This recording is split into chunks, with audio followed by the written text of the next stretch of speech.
मैं लेके आया हूँ आपके लिए क्लास 10th का सोशल साइंस की बुक से 5 ऐसे क्वेश्चन जो आपके बोर्ड के एग्जाम्स के लिए बहुत ज़्यादा इंपॉर्टेंट है।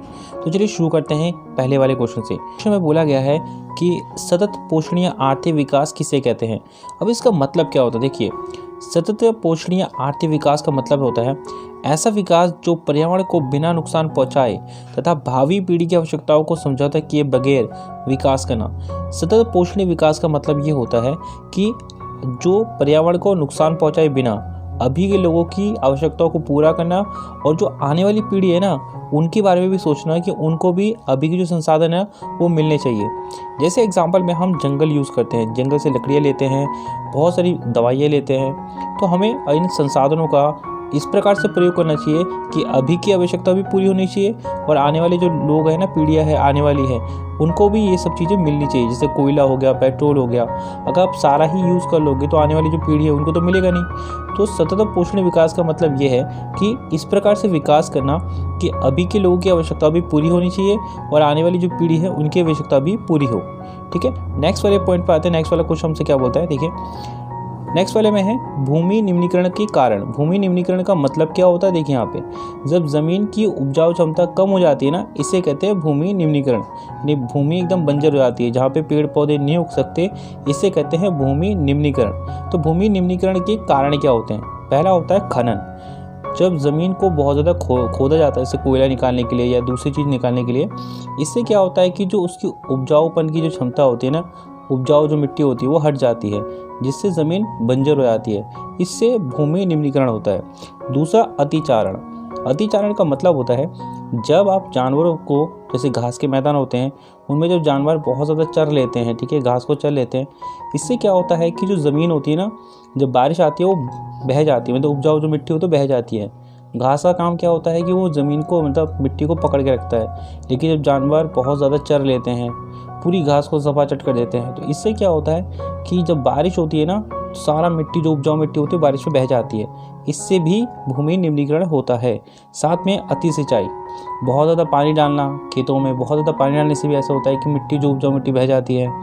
फिर प्रदूषण, औद्योगिक प्रदूषण, जब फैक्ट्रियों से निकलने वाला वो होती है पानी होता है या दूसरी जो गंदगी है, कूड़ा करकट हम ज़मीन पे फेंक देते हैं, इससे भी ज़मीन खराब होती है। फिर वनोन्मूलन, जंगल काटा जाना, बहुत सारे जंगल क्या किया जा रहा है, काटा जा रहा है। जब आप जंगल को काट दोगे ना, तो जो जंगल है, जंगल में पेड़ पौधे जो होते हैं वो अपने जड़ों द्वारा मिट्टी को पकड़ के रखते हैं। लेकिन जब जंगल ही हट जाएंगे, ख़त्म हो जाएंगे, तो जब बाढ़ आएगी, ठीक है, इससे क्या होगा, मिट्टी सब बह के चली जाती है। इससे भूमि निम्नीकरण होता है। इसके बाद अगला क्वेश्चन आपसे क्या पूछता है, देखिए यहाँ पे अगला है भूमि संरक्षण के उपाय। आप ज़मीन को खराब होने से कैसे बचा सकते हैं। तो सबसे पहले वनारोपण, आपको अधिक से अधिक पेड़ पौधे लगाने चाहिए। दूसरा पशुचारण नियंत्रण, आपको अगर जानवर अगर चरते भी है ना, जहाँ पे घास के मैदान होते हैं, तो लिमिट में होना चाहिए। ये नहीं होना चाहिए कि पूरा ही एकदम सफा सेट कर दे, पूरे जड़ के साथ पूरा ख़त्म कर दे, ऐसा नहीं होना चाहिए, लिमिट में होना चाहिए। ठीक है, साथ में रक्षक मेखला, आपको एक होता है ना लोगों को जागरूक करना, एक संरक्षण प्रदान करना, आपको ज़मीन को संरक्षण प्रदान भी करना पड़ेगा। फिर खनन नियंत्रण, देखते हैं ना बहुत ज़्यादा खुदाई होती है कोयले के लिए या दूसरी चीज़ के लिए, जो खुदाई होती है ना उसको नियंत्रित करना पड़ेगा, ये कंट्रोल में करना पड़ेगा, यानी हद से ज़्यादा करना, ऐसा नहीं होना चाहिए। साथ में जो उद्योगों से निकलने वाला पानी है उसको कहीं भी फेंकना नहीं है, उसको साफ़ करके तब आपको फेंक सकते हैं। ठीक है, ऐसा होना चाहिए। ऐसा नहीं कि जो जहरीला पानी है वो आप ज़मीन में फेंक रहे हो कहीं पे, जिससे क्या होगा, वहाँ की जो ज़मीन है वो पूरी प्रदूषित हो जाएगी और ख़राब हो जाएगी। तो इस प्रकार से आप बचा सकते हो कि उद्योगों का जो गंदा पानी है उसको फेंकने से पहले उसको साफ़ कर लीजिए, फिर उसको फेंकिए, तो इससे कोई दिक्कत नहीं होगी।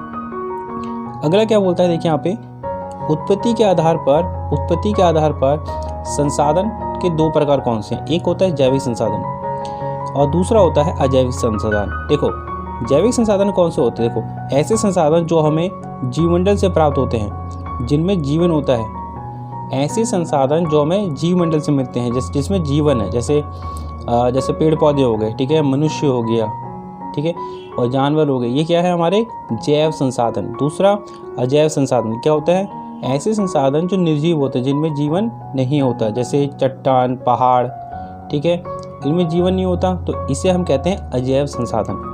अगले वाले क्वेश्चन पे आते हैं। अगला वाला क्वेश्चन हमारा क्या बोलता है, देखिए यहाँ पे अगले वाले क्वेश्चन में ये बोला गया है समाप्ति के आधार पर जो संसाधन है उनको कौन कौन से होते हैं? एक होता है नवीकरणीय, एक होता है अनवीकरणीय। समाप्ति के आधार पर, मुझे समाप्ति के आधार पर बताना है।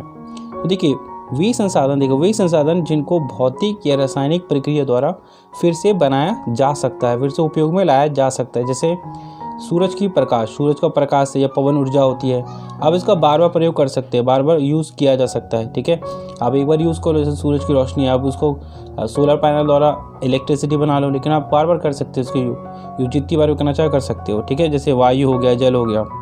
लेकिन अनवीकरणीय संसाधन कौन से होते हैं? जिनका आप एक बार प्रयोग करोगे ना वो खत्म हो जाएंगे। जैसे मान लो कोयला हो गया, एक बार प्रयोग करो खत्म हो जाएगा। पेट्रोल एक बार प्रयोग करो खत्म हो जाएगा। ठीक है, तो ऐसे जो होते हैं ना, ऐसे जो संसाधन होते हैं उन्हें कहते हैं अनवीकरणीय संसाधन। इनको एक बार प्रयोग करने के बाद फिर से आप उपयोग नहीं कर सकते हो, वो एक बार वो खत्म हो जाते हैं। ठीक है, इसके बाद आता है देखिए यहाँ पे, तो यहाँ पे मैंने आपको जितने 5 क्वेश्चन इंपॉर्टेंट बताए ना, ये बहुत इंपॉर्टेंट क्वेश्चन है। आप इसको अच्छे से याद कर लीजिए, आपके बोर्ड के एग्जाम्स के लिए बहुत ज़्यादा इंपॉर्टेंट है। और अभी के लिए थैंक्स फॉर वॉचिंग।